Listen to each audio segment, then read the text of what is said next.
Sekarang orang tak mampu lagi membuat kapal besar. Kapal kita makin lama makin kecil seperti kerajaannya. Karena ya, kapal besar hanya bisa dibikin oleh kerajaan besar. Kapal kecil dan kerajaan kecil menyebabkan arus tidak bergerak ke utara. Sebaliknya dari utara sekarang ke selatan. Karena atas angin lebih unggul membawa segala-galanya ke Jawa, termasuk kehancuran, penindasan, dan penipuan. Makin lama kapal-kapal kita akan semakin kecil untuk kemudian tidak mempunyai sama sekali. Tuban berhasil diselamatkan, tapi pada saat bersamaan lautan sudah jatuh ke tangan orang lain. Dan dengan begitu menurut Biram Galeng, nasib Jawa dan Nusantara sudah tetap ditentukan. Ambruk entah sampai kapan, berapa turunan. Selama 200 tahun setelah keruntuhan Majapahit, kerajaan maritim datang silih berganti. Sebagian bisa muncul sebagai akibat dari keruntuhan Majapahit seperti Banten dan Mataram. Ciri utama dari periode sejarah ini adalah perdagangan. Sejarawan Anthony Reid bahkan menyebut periode sejarah ini sebagai zaman keemasan perdagangan maritim, the age of commerce di Asia Tenggara. Tapi zaman keemasan itu tak bertahan lama.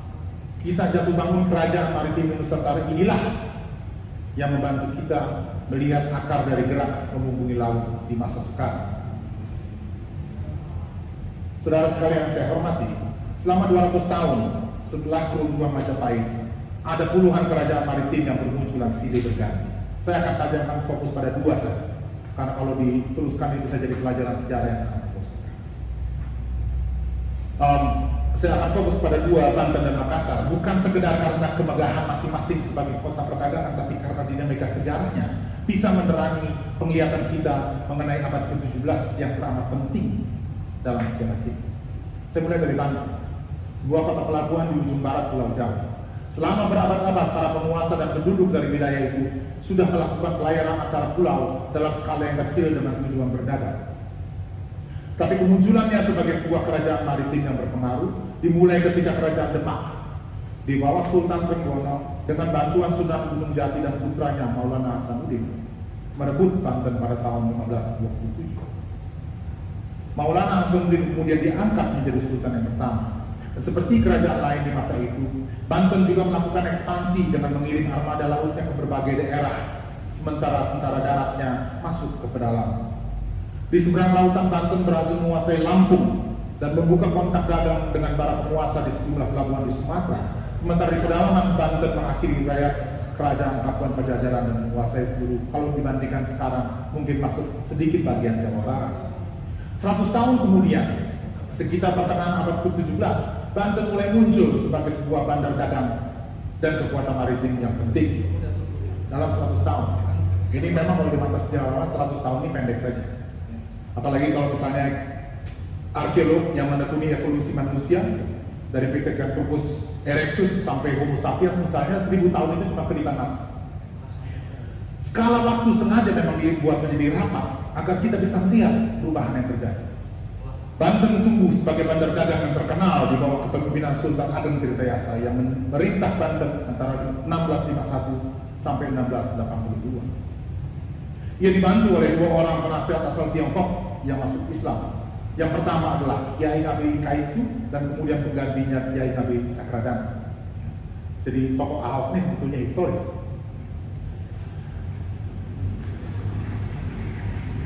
Keduanya berperan penting dalam membuka jalur perdagangan baru ke Laut Cina Selatan, termasuk dengan Panglima pasukan Ming. Saat kapal Panglima ini merapat di Banten, para pekerja dan penduduk takjub melihat kemegahan. Sultan Ageng juga dibantu oleh orang Inggris, orang Denmark, dan Portugis dalam menjalankan pemerintahan. Sementara Cakradana mengurus pembangunan kota, merancang dan mendirikan bangunan dan jembatan, maka para penasihat dari Eropa membantu Sultan Ageng mengembangkan armada kapal, melatih pasukan militer. Banten seperti juga Ternate, Makassar, dan banyak kota pelabuhan lain di Nusantara adalah kota internasional. Jadi kalau cuma cerita seperti Love Samurai atau Anna and the King, itu kita stoknya berlimpah. Nah, masalah orang lain kemudian mampu menganggap cerita semacam itu ke dalam kebudayaan populer, sementara kita tidak. Itu bukan masalah modal, bukan tenaga, bukan teknologi, tapi terutama masalah wawasan dan kebudayaan.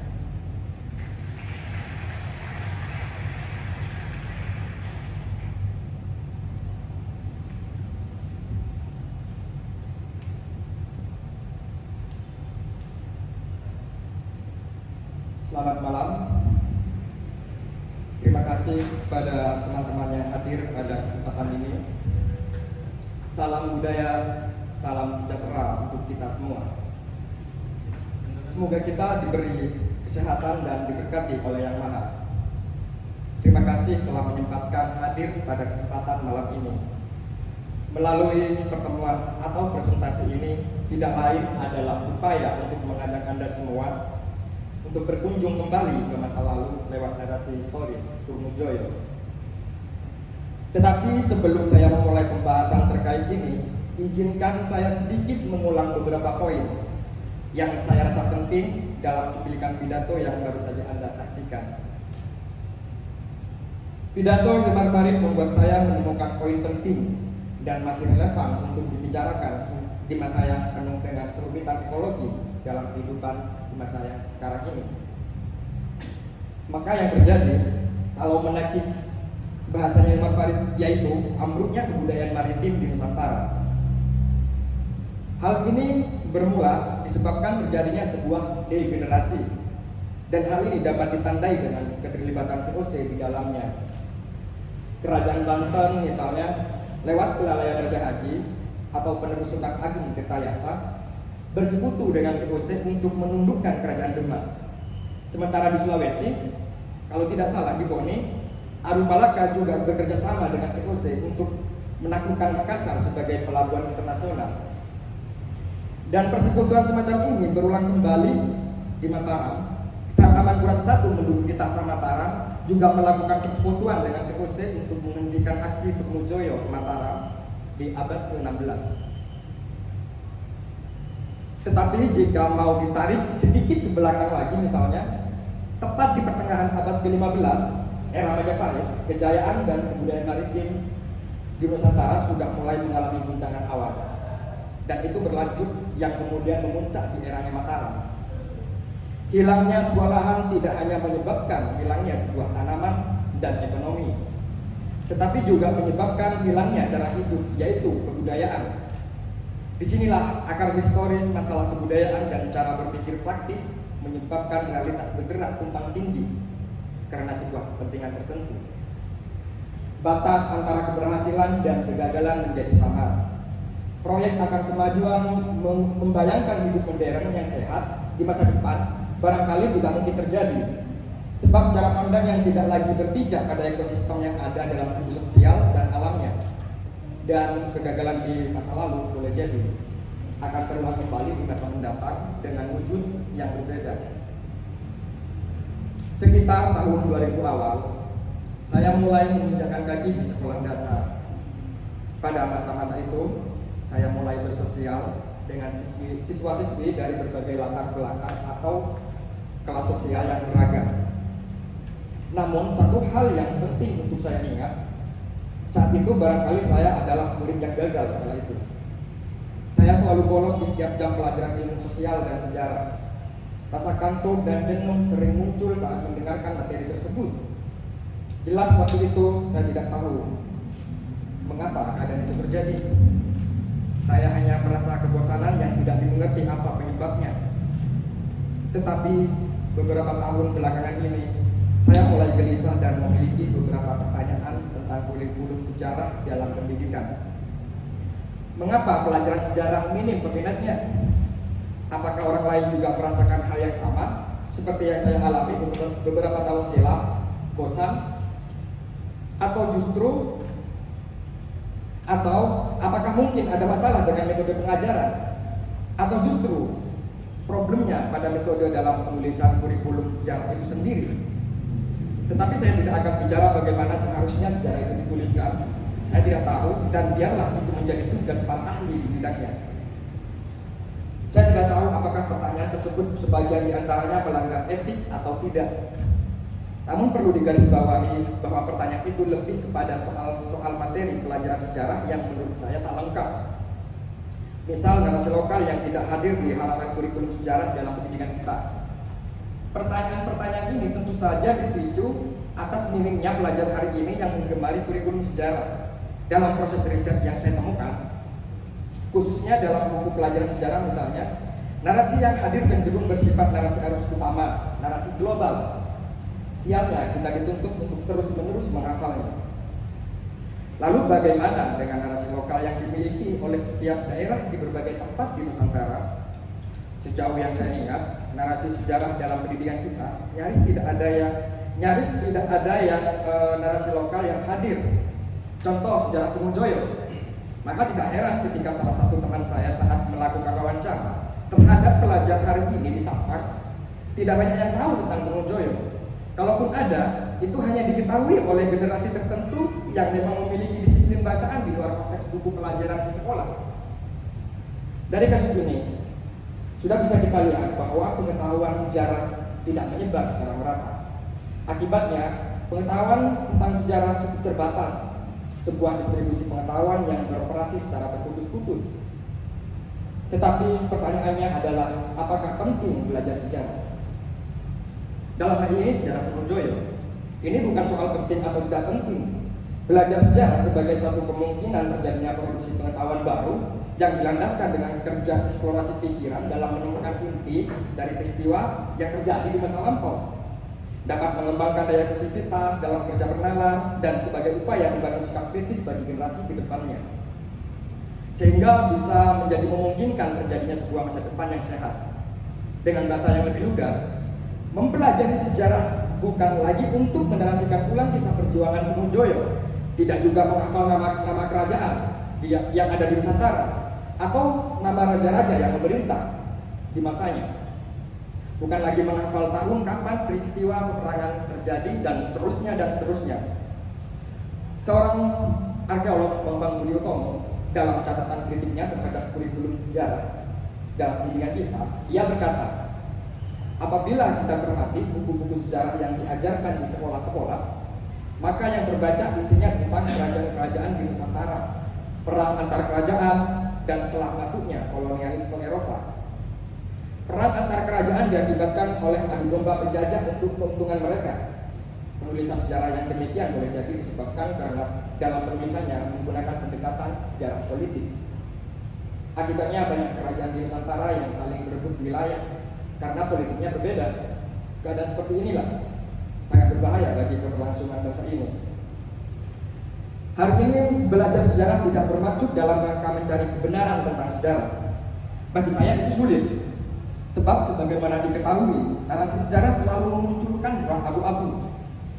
Namun saya ingin mengajak Anda semua untuk melihat ulang narasi masa lalu, tidak juga sebagai agenda mengenang atau romantisme belaka, melainkan sebagai ruang belajar bersama.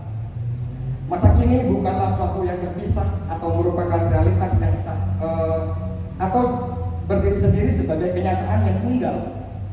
Saya rasa masa lalu dan masa kini merupakan realitas yang saling kait gelindang. Kegagalan hari ini bisa saja disebabkan kegagalan di masa lampau. Misal, kegagalan Trunojoyo memutus relasi politik Mataram dengan VOC kala itu. Saya akan berangkat dari hasil temuan dan identifikasi saya mengenai Trunojoyo yang berabad-abad memiliki narasi yang kontradiksi. Tentu saja ini bersifat spekulatif, tapi boleh saja Anda menikmati terlebih dahulu sebelum akhirnya apakah ini tepat atau tidak. Masyarakat Madura berkeyakinan bahwa Trunojoyo adalah pahlawan. Namun di sisi yang lain, Trunojoyo dianggap sebagai pemberontak karena melawan pemerintah Mataram yang sah. Tepatnya pada era Amangkurat I menduduki tahta. Fenomena itu dipicu karena kelaliman Amangkurat sebagai raja. Amangkurat adalah seorang raja penerus yang watak kepemimpinannya berbeda dengan ayahnya, Sultan Agung. Amangkurat begitu murah tangan mengeksekusi mati jika ada yang tidak sepemikiran dengannya. Pemberontakan Trunojoyo tidak saja dipicu oleh ketidaksukaan Trunojoyo terhadap Amangkurat sebagai raja yang merugikan rakyatnya. Juga ada peran Adipati Anom di baliknya yang meminta pertolongan menyingkirkan Amangkurat dengan cerita kekejiannya sebagai seorang raja. Barangkali tanpa Trunojoyo ketahui bahwa ada maksud lain di dalam diri Adipati Anom. Singkat cerita, Trunojoyo berhasil menguasai Pleret. Sementara dikabarkan bersamaan dengan itu, Amangkurat I lari tunggang langgang dan selang beberapa waktu kemudian dikabarkan mati karena penyakit yang dideritanya selama pelarian. Trunojoyo sempat mendeklarasikan bahwa dirinya menjadi Raja Jawa yang bergelar Panembahan Maduretno dan pusat kerajaannya di Kediri. Tahta Mataram akhirnya jatuh ke tangan Adipati Anom dan kemudian melanjutkan pemerintahan Mataram dengan bergelar Amangkurat II. Selang beberapa kemudian setelah itu, Amangkurat II mulai khawatir dengan kekuatan Trunjoyo bersama sekutunya. Amangkurat II pun kemudian memalingkan mukanya dengan meminta pertolongan kepada VOC untuk menghentikan aksi Trunjoyo. Trunjoyo berhasil dihentikan dengan cara tidak jantan. Ia dijebak dan kisah heroik ini berakhir. Tapi pada saat bersamaan dengan berakhirnya aksi Trunjoyo, maka berakhirlah keduanya. Toh pada kenyataannya Amangkurat dan Trunjoyo sama-sama dikalahkan. Kemenangan Amangkurat atas kekalahan Trunjoyo adalah kekalahan yang lain bagi Mataram atas kemenangan VOC yang mendapatkan upeti berupa kawasan pesisir di sepanjang utara Jawa dan mengganti gaya peperangan setelah VOC membantu Mataram melawan Trunjoyo dan para sekutunya. Kekalahan Trunjoyo melawan Mataram adalah kemenangan total bagi VOC. Salah satu butir penting melacak sejarah Trunjoyo adalah tentang nilai-nilai etis dan taktik perang yang ditawarkan di masa itu. Misal strategi semacam apa yang ditawarkan Trunjoyo sebelum ia memutuskan untuk menyerang musuhnya. Trunjoyo jelas tidak mungkin bertindak gegabah. Ia pasti memikirkan taktik berperangnya dengan matang. Layaknya seorang militer sebelum mengencarkan aksinya, saya rasa geografis menjadi hal penting yang disadari oleh Trunjoyo. Sebagaimana sepenggal bab pada sebuah buku yang berjudul Runtuhnya Istana Mataram, H.J. de Graaf pada bagian bab itu ia mencatat bahwa Madura merebut semua pelabuhan sampai Cirebon pada Desember 1676 sampai Januari 1677. Namun sayang, sebagaimana narasi sejarah pada umumnya, tulisan dalam bab itu tidak mengupas secara mendalam selain hanya kronologi. Pada abad ke-16 sampai akhir ke-17, masa itu menandai runtuhnya kerajaan maritim di Nusantara dan setelah itu disusul dengan krisis kebudayaan.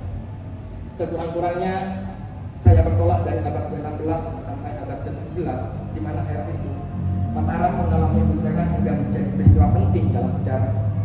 Barangkali persis seperti yang terjadi pada Banten, Makassar, Bone, dan seterusnya.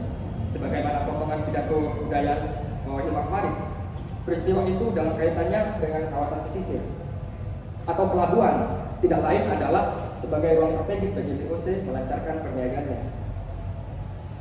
Di sini kemudian kita dapat melihat bahwa laut adalah pintu pertama terjadinya sebuah peradaban.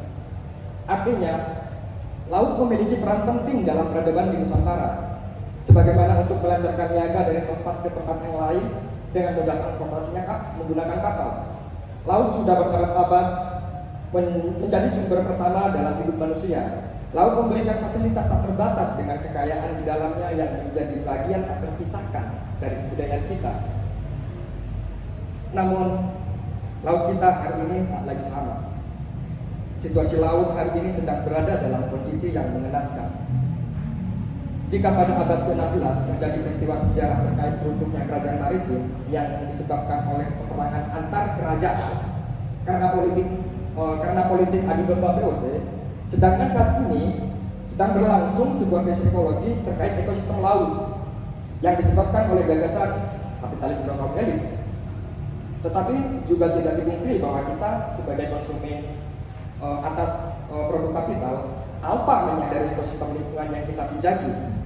Dua kasus di era yang berbeda ini sama-sama memiliki efek yang sama, yaitu krisis kebudayaan.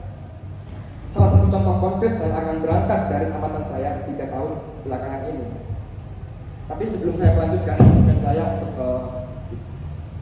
melihatkan tenggorokan saya.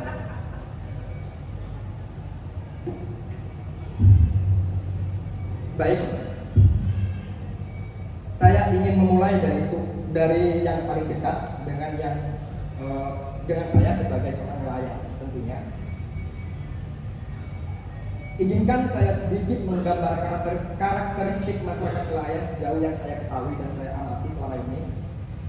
Masyarakat pesisir memiliki perangai yang keras, pemberani, tangguh, kreatif, bertindak cepat, adaptif, dan peka terhadap situasi sekitarnya.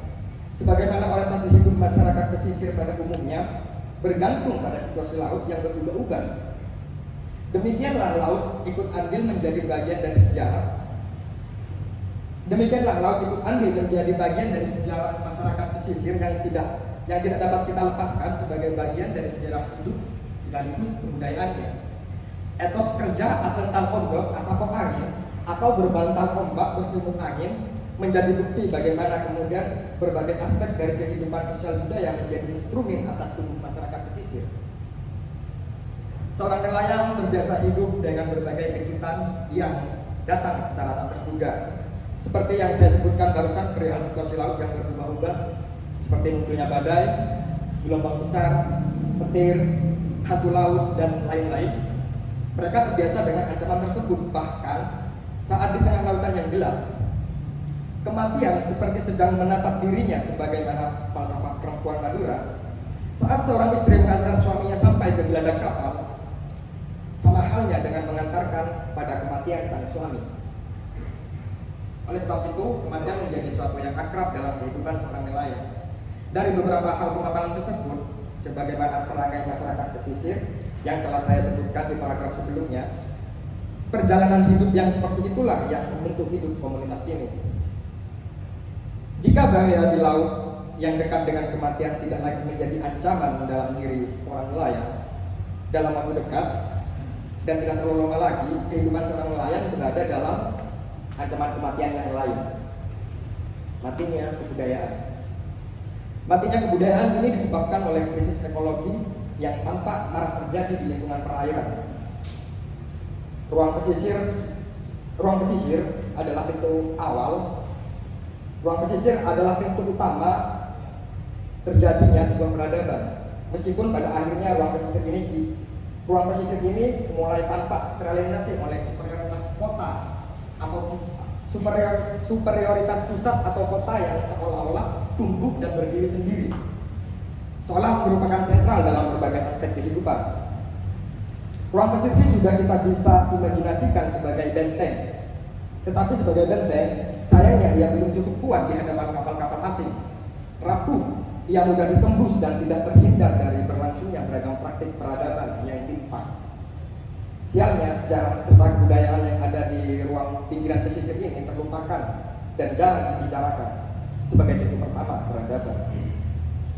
Kalaupun ditatap oleh pemangku kebijakan, jatuhnya cenderung pada proyek wisata, mudah dilupakan atau sengaja tidak dibicarakan sebagai entitas yang tak pernah terpisahkan dalam sejarah.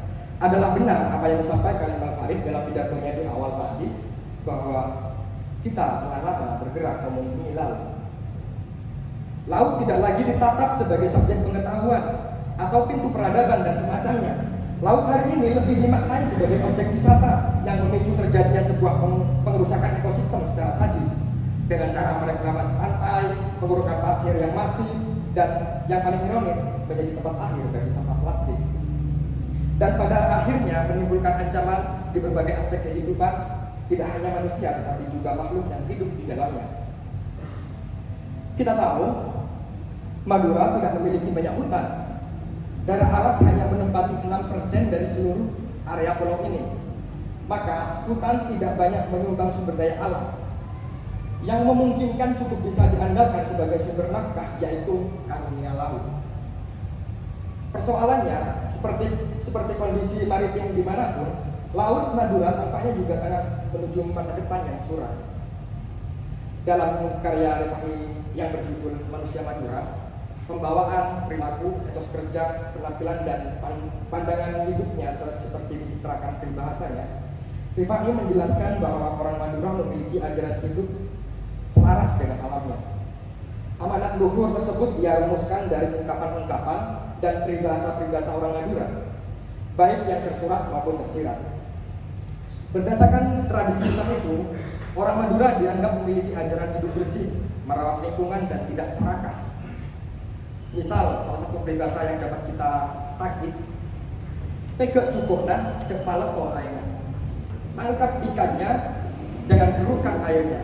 Dimaknai sebagai kaidah etis untuk menjaga kelestarian lingkungan dan tidak dan tidak berperilaku tanah.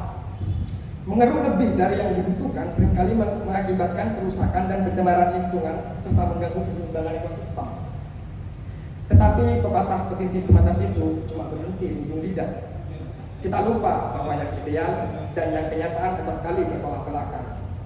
Kontrol melalui ajaran moral semacam itu kerap terpojok oleh nafsu manusia yang tak pernah terpuaskan. Jadi jika dimantulkan dengan pengalaman saya ketika saya melaut dan ketika hendak pulang ke darat, saya selalu membawa bekal sisa-sisa sampah yang saya bawa tadi di awal dari rumah terus dibawa kembali ke rumah. Dan tindakan semacam itu saya kemudian dianggap sedikit kurang waras dan menjadi aneh di mata teman-teman awak kapal yang saya tumpangi itu. Dan nah ini juga segera menurut saya agak kontradiksi dengan apa yang kita paham atas peribahasa barusan ya. Misal jika dimantulkan pada pernyataan Royan Julian dalam bukunya berjudul Madura di Skala, Royan cukup kritis menyatakan kurang lebih jika saya ambil poinnya bahwa orang Madura tidak memiliki konsep kealaman yang begitu kuat. Tidak seperti di Jawa yang memiliki keyakinan atas kosmos yang cukup sangat kuat dan itu bisa kita temukan dalam banyak buku sejarah tentang Jawa yang ditulis oleh para peneliti dari dalam maupun luar negeri. Tentu saja saya tidak bermaksud memandang Jawa lebih superior ketimbang Madura yang inferior, sebagaimana banyak peneliti menulis tentang Madura. Kita semua tahu bahwa kultur keislaman di Madura begitu sangat kuat. Peran seorang kiai sangat memiliki pengaruh besar dalam tubuh masyarakat Madura. Orang Madura sangat patuh terhadap figur ini. Apapun yang dikatakan dalam sebuah khotbahnya nyaris tidak memiliki ruang penolakan. Dengan kata lain, apapun yang disampaikan oleh figur ini pasti akan diterima dan tanpa dipertimbangkan. Kajian atau pemahaman atas keberislaman di Madura sangat bersifat antroposentris. Sangat jarang untuk tidak mengatakan tidak ada sama sekali tokoh kiai atau ulama yang memaparkan konsep kealaman dalam konteks Islam. Kita ingat misalnya ada sebuah hadis yang berbunyi kurang lebih seperti ini, an-nadhafatu minal iman, yang berarti kebersihan adalah sebagian dari iman. Tetapi hadis yang memiliki nilai penting sebagai dasar pengetahuan tentang kealaman dalam ajaran Islam ini tidak tepat. Tetapi hadis yang memiliki nilai penting sebagai dasar pengetahuan tentang kealaman dalam ajaran Islam hanya terpacak dan membeku di tembok-tembok pesantren, di sebuah taman atau di sebuah pinggir jalan raya. Teks tersebut sangat jarang dibicarakan dalam ceramah-ceramah keagamaan. Sejauh yang saya ketahui, dari sekian banyak kiai di Madura, hanya 1-2 kiai saja yang memiliki kesadaran kuat atas pentingnya kehidupan ekologi berkelanjutan. Beliau adalah Kiai Dagiri dan Kiai M. Faizi, pengasuh pondok pesantren Anokoya di Sumeneb. Kiai Dagiri misalnya cukup getol merespon isu-isu lingkungan di Madura, terutama alih fungsi lahan yang dilakukan oleh investor dan sebagainya. Suara yang lantang membuat beliau acap kali mendapatkan teror melalui SMS atau via telepon. Di dalam sebuah forum, salah satu forum pada acara Remiteter Madura tahun 2018, ia berkata bahwa 30 tahun ke depan Madura dimungkinkan mengalami kekeringan total. Sementara kita lanjut ke Kiai Faizi.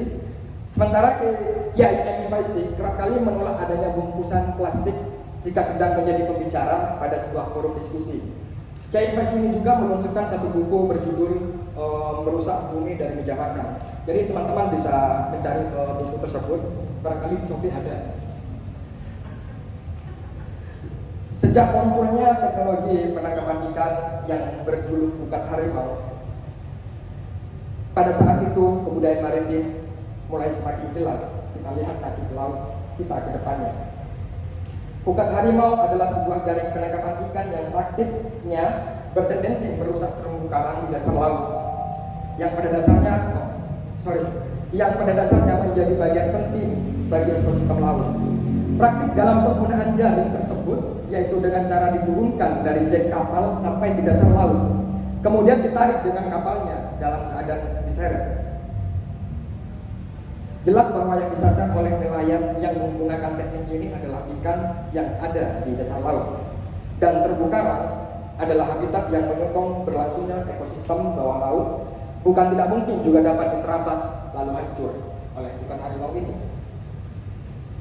Dari penggambaran singkat ini, kita bisa ambil kesimpulan bahwa jika terumbu karang dirusak atau mati, tidak hanya kekayaan alam laut yang terancam musnah, organisme laut pun terancam punah.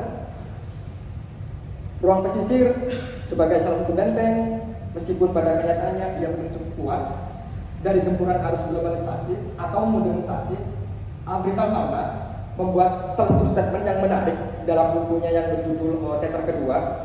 Dia berkata, kebudayaan lebih banyak diwarnai atau didikte oleh ekonomi dan politik. Masalah yang lain dari krisis ekologi kita bisa lihat melalui penumpukan sampah yang bermuara di lingkungan pesisir, seperti di sungai atau di sebuah pantai. Produk plastik yang masif menjadi masalah ekologi yang pelik dalam lingkungan makhluk hidup. Tidak hanya manusia, tapi makhluk hidup lainnya. Bahkan secara radikal, alam juga merupakan makhluk hidup. Dan ini yang kita lupa. Tapi sikap antroposentris menyebabkan alam atau bahkan semua jenis spesies yang hidup di alam ini menjadi terancam. Padahal, kalau mau kita sadari, ada tidak adanya manusia, semua yang ada di bumi akan hidup dan tumbuh sebagaimana mestinya. Ketika sungai atau pantai mulai tercemar oleh sampah, tidak hanya satwa yang hidup, tidak hanya satwa yang hidup di sekitarnya jadi terancam, kehidupan manusia dan kebudayaan pun ikut terancam. Demikianlah laut menjadi ruang akhir dari perjalanan sampah plastik yang kita konsumsi setiap hari. Laut beberapa tahun belakangan ini benar-benar berada dalam ancaman sangat serius, bahkan bisa berakibat fatal bagi kehidupan kita secara menyeluruh.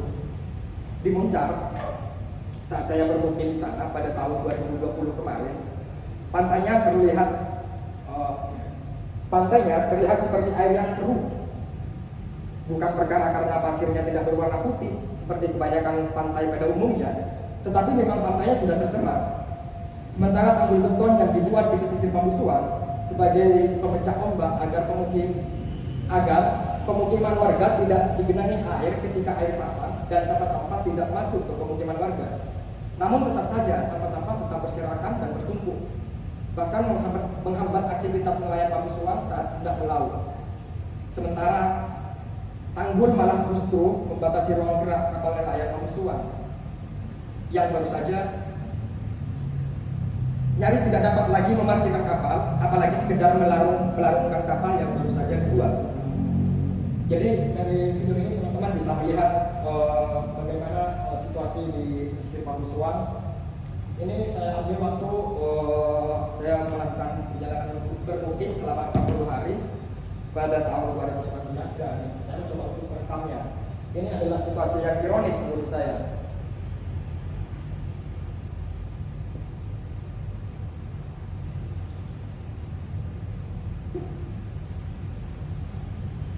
Baik, kita lanjut.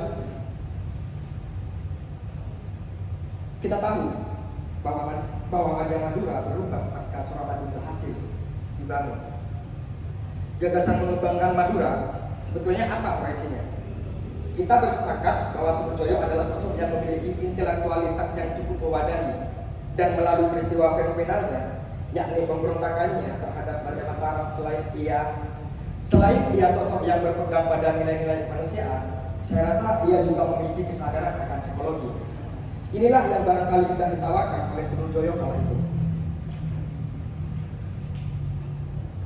Trunojoyo memberontak ke Mataram boleh jadi bukan semata-mata perihal kelaliman Amankurat, namun secara bersamaan Trunojoyo menolak kedatangan yang asing. Barangkali Trunojoyo sudah membaca gelagat bahwa ia datang untuk merebut segala komoditas yang ada di Nusantara, dan oleh sebab itu akan terjadi sebuah krisis kebudayaan melalui penjatahan paksa yang mencekik hidup masyarakat, eksploitasi alam dan semacamnya. Di sini kita bisa lihat bahwa Trunojoyo memiliki kesadaran kritis mengenai ekologi. persis apa yang dibayangkan oleh Wirang Galing dalam tayangan pidato di awal. Nasib Jawa dan Nusantara sudah dapat ditentukan, ambruk entah sampai berapa keturunan. Pada bagian ini, saya hendak mengimajinasikan diri saya sebagai Trunojoyo dengan meminjam kerangka berpikir Trunojoyo sebagai alat baca atas fenomena sosiokultural yang terjadi saat ini. Oleh karenanya, saya ingin mengajukan beberapa pertanyaan mendasar sebagai refleksi bersama. Kita sudah tidak asing lagi dengan proyek mengembangkan Madura. Pertanyaannya, apakah mengembangkan sumber daya manusianya atau justru mengembangkan sumber daya alamnya? Setiap proyek pembangunan di Madura dapat dengan jelas bahwa yang hendak ditawarkan adalah hidup modern. Tetapi mengapa setiap proyek pengembangan infrastruktur yang justru malah mengancam ekosistem lingkungan? Saya sama sekali tidak menolak gagasan modernisasi melalui proyek pembangunan. Bagaimanapun modernitas tidak dapat diabaikan sebagai suatu realitas yang terus bergerak dan berkembang. Akan tetapi, apa yang perlu dijalankan oleh gagasan proyek pembangunan yaitu Jalan Lingkar Selatan ini juga perlu mempertimbangkan sisi yang lainnya. Lebih-lebih gagasan pengembangan itu berkaitan dengan kehidupan sosial dan alam. Ketahanan ekologis artinya untuk mencapai sampang modern dalam aspek pembangunan, maka perlu melihat ketahanan ekologi yang sebetulnya ia dapat menjadi bagian dari ekonomi berkelanjutan, sehingga pembangunan dan keberlangsungan perekonomian masyarakat berjalan seimbang. Sayangnya, gagasan pembangunan ini cenderung mementingkan capaian visual ketimbang sumber daya alam dan pengetahuan yang sebetulnya hanya kemegahan sesaat. Distribusi pengetahuan justru lebih penting dalam mengembangkan sumber daya alam dan dapat memberikan peluang memungkinkan dalam konteks ekonomi berkelanjutan atau menuju masyarakat yang sejahtera. Kemajuan hanya diartikan pada proyek pembangunan, bukan pada pengetahuan. Apakah dengan mengembangkan kultur perkotaan harus mengancam kultur agraris kita? Apakah parameter kemajuan sebuah daerah dan kesejahteraan masyarakat bergantung pada bagaimana tata kotanya? Daripada pengetahuan bertani misalnya, kita sudah lama dimanjakan dengan pemandangan ketimbang mengasah pengetahuan tentang pertanian atau tata cara menangkap ikan di laut. Inilah salah satu jawaban faktual terkait apa yang disampaikan Imam Farid dalam pidatonya mengenai krisis kebudayaan. Saya sengaja mengambil kasus pembangunan jalan lingkar jalur selatan ini yang sedang berlangsung baru-baru ini. Sebab jika latar belakang gagasan proyek ini tentang perkembangan sebuah kota dan sebagai akses jalan bagi masyarakat yang tinggal di pelosok desa, maka saya sangat apresiatif. Dan sepatutnya masyarakat yang tinggal di pedesaan mendapatkan fasilitas itu.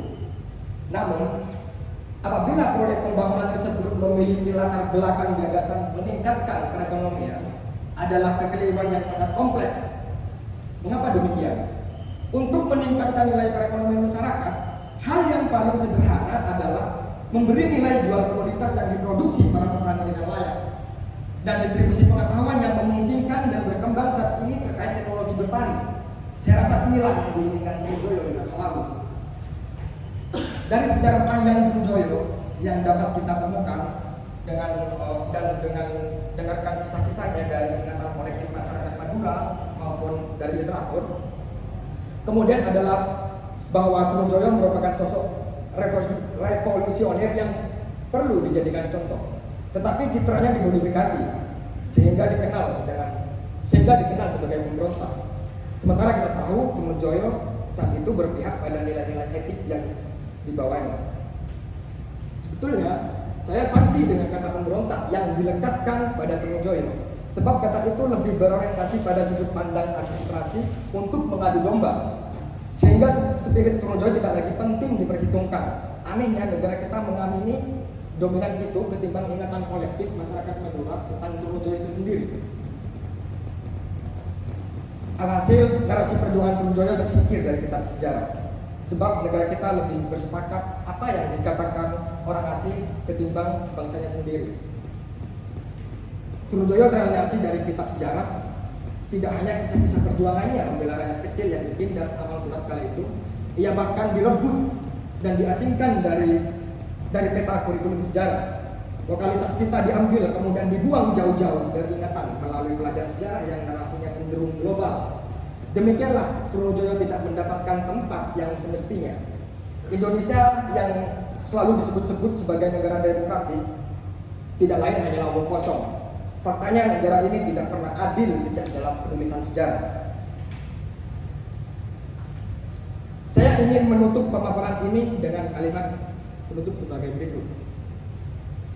Seberapa penting mengusulkan Trunojoyo sebagai sebagai pahlawan nasional, sementara generasi sekarang tidak banyak yang tahu siapa itu Trunojoyo. Mengapa percaya diri mengusulkan Trunojoyo sebagai pahlawan nasional, sementara berlangsungnya proyek jalan Lingkar Selatan merampas hidup masa depan generasi mendatang dengan membabat lahan pertanian dan tambang garam menjadi lanjutan frustrasi. Mengapa sibuk mengurusi sejarah Trunojoyo sementara sistem pendidikan tidak terlalu peduli dengan spirit yang ditawarkan Trunojoyo? Mengurusi bantuan rakyat miskin saja dibuat rumit, lalu tiba-tiba mengusulkan Trunojoyo sebagai pahlawan nasional, apalagi bermimpi menjadi bangsa yang merdeka dan penuh akal sehat. Terima kasih. Well done. Cuman satu masalah teknis kecil.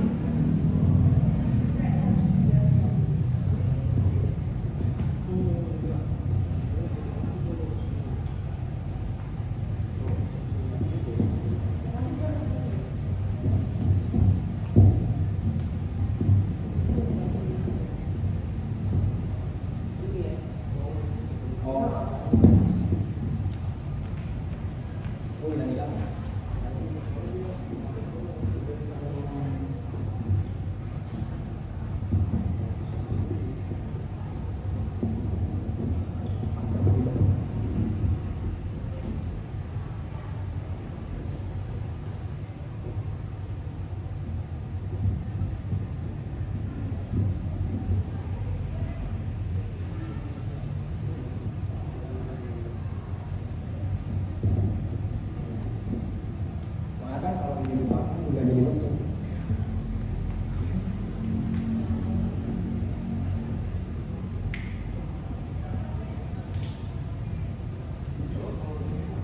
Cek 1 2 ya, ada nih.